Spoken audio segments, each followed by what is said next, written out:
Assalamualaikum friends, today I will discuss how to disable fake Facebook account.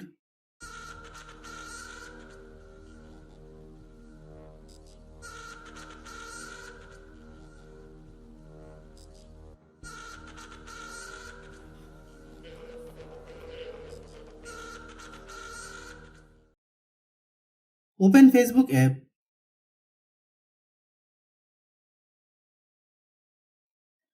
Click three dot icon.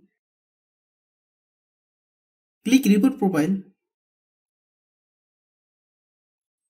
Then click pretending to be someone. Select me.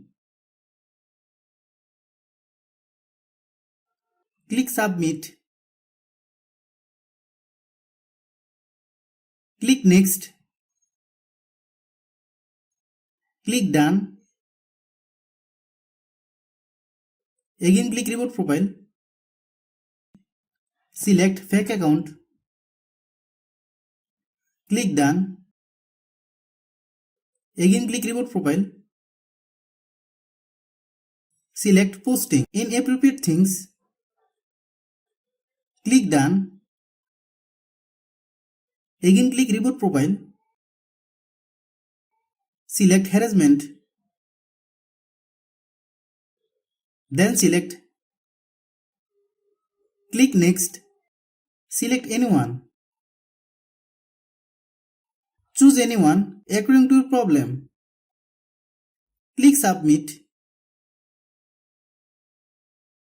Click next. Click done. Again click report profile. Click someone else. Click done. I hope you understand how to disable a fake Facebook account. Thanks for watching.